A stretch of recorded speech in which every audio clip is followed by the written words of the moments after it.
Olá pessoal, tudo bem? Qual a importância que as emoções têm na realização de uma prova? Qual o impacto que o meu estado emocional pode ter na decisão se a questão é certa ou errada?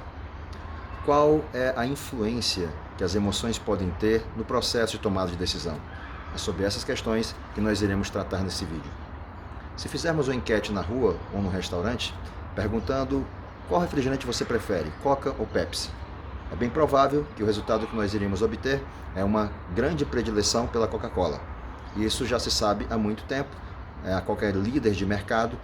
Entretanto, a ciência já vem pesquisando essa questão e desde a década de 80 se sabe que num teste cego, que é aquele teste em que você faz a pessoa beber o refrigerante sem saber qual está sendo bebido e depois ela diz qual que ela gostou mais, qual que ela preferiu, sabe-se que nesse tipo de teste a Pepsi acaba vencendo com a margem de aproximadamente 50% a 60% dos casos.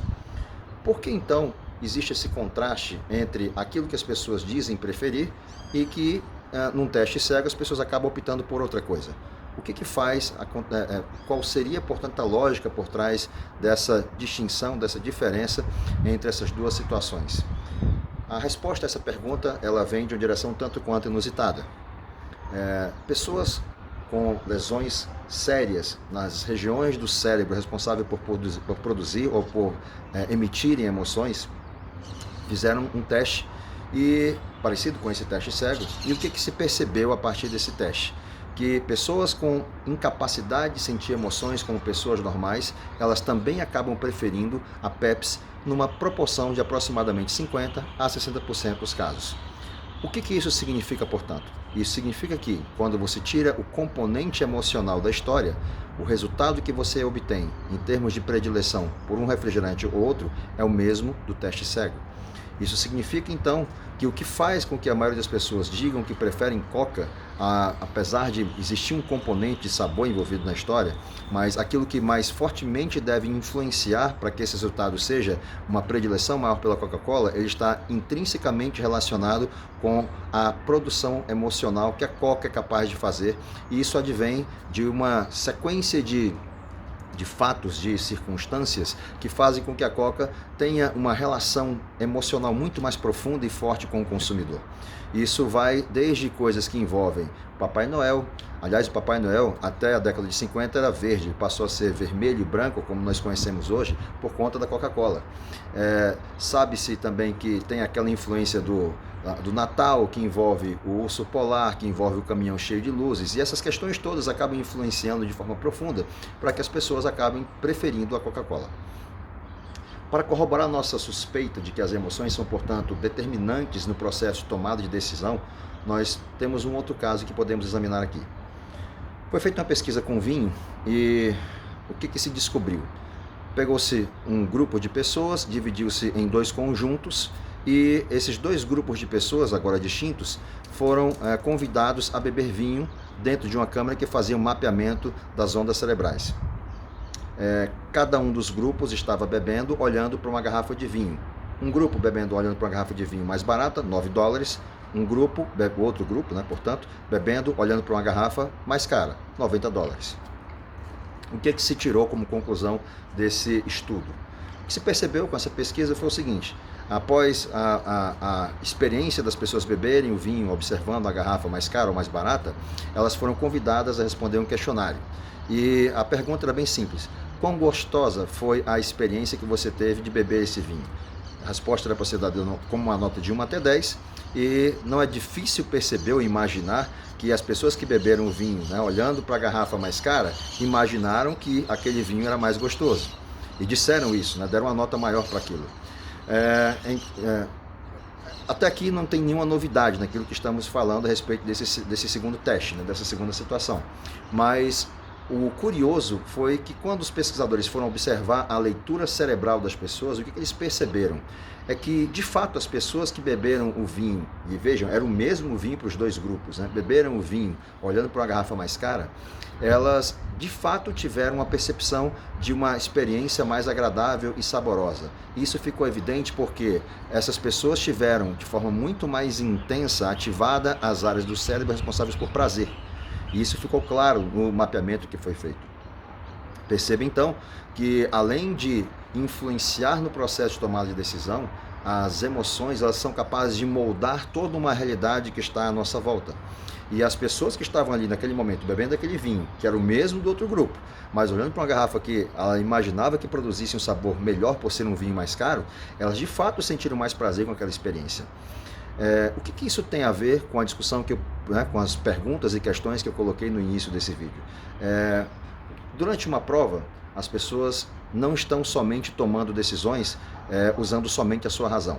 Na verdade, por aquilo que a ciência já conseguiu demonstrar, existem outros casos que eu poderia discutir aqui, mas aquilo que a ciência já conseguiu demonstrar é que o processo de tomada de decisão, ele é absurdamente, fortemente influenciado pelas nossas emoções. Na verdade, a questão é até um pouco mais complexa. A questão é assim: você decide emocionalmente primeiro, para depois o seu lado racional achar justificativas para a decisão que você tomou. Numa prova, então, nós podemos supor que uma pessoa que esteja com o seu emocional positivo, numa condição favorável, ela tende a tomar melhores decisões e a responder melhor àquela prova.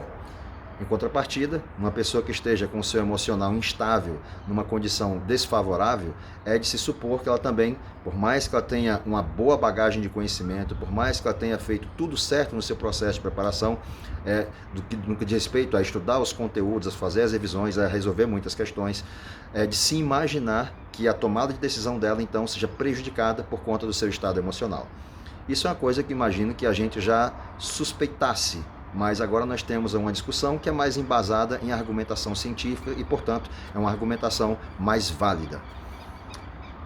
Desde o ano passado eu venho começando a trabalhar com aquelas pessoas que oriento, justamente na intenção de colocá-los num caminho em que esse dia da prova, o momento de realização da prova, não seja mais aquele momento em que você está emocionalmente abalado, ansioso a ponto de te impedir de executar tudo aquilo que você se planejou ou se preparou para fazer e fez durante todo o processo de preparação muito bem feito. De se dar tristeza, de dar dó, você imaginar pessoas muito bem preparadas, que tenham feito toda uma preparação muito bem sedimentada, cheguem até o dia da prova e sejam prejudicados por seu estado emocional. Eu conheci alguns casos ao longo da minha trajetória de vida, de pessoas que eram muito boas, alunos meus, ex-alunos meus e até colegas meus que eu, lá da época de segundo grau mesmo, que eu acompanhei, pessoas muito bem preparadas que chegavam no dia da prova e simplesmente eles não conseguiam render aquilo que se esperava. Isso, evidentemente, a gente pode atribuir a esse processo emocional. Quero com esse vídeo, portanto, dizer que além de você se preparar bem do ponto de vista de teoria que você tem que estudar, do ponto de vista das revisões que precisam ser feitas, do ponto de vista das questões que precisam ser resolvidas, é extremamente importante que você cuide do seu emocional, que você trabalhe a sua mentalidade de modo que o dia da prova não seja aquele dia que faça com que você simplesmente sucumba diante de um adversário que é muito maior do que nós mesmos, que é o nosso estado emocional do momento, mas que você possa simplesmente ficar tranquilo e sabendo que aquilo que você precisava fazer foi feito e que você possa executar bem a prova. Eu pretendo discutir mais adiante, no futuro, a respeito dessa questão, dessa formação de mentalidade. Como você consegue, então, portanto, chegar na prova e ficar tranquilo, ficar mais calmo e conseguir fazer com que todo o processo de preparação não seja jogado por água abaixo por conta de um desequilíbrio emocional que possa, porventura, acontecer no dia do seu tão sonhado teste, da sua prova de concurso que você vem sonhando com ela há anos, ou há meses, enfim. Muito bem, pessoal. Eu tenho a pretensão de fazer com que esse canal tenha vídeos postados com muito maior frequência. Eu tenho reunido uma série de temas que eu vou trabalhar ao longo das próximas semanas, meses em particular, para que esse canal possa ser cada vez mais ativo e possa lhe ajudar cada vez mais com dicas importantes que possam fazer com que você consiga então ter um processo de preparação muito mais sólido e consistente e possa chegar melhor no dia da sua prova. Fique comigo, aqueles que estão me acompanhando no YouTube, por favor, ative o sininho, se associem ao canal para que vocês possam então receber as notificações, ficarem por dentro daquilo que eu estiver postando, publicando. Não tenho intenção também de ser chato, de ficar postando coisas todos os dias, mas com a frequência que seja razoável para que você possa então ter um bom acompanhamento ao longo dessa trajetória que eu sei que não é fácil para ninguém. Fiquem com Deus, até mais.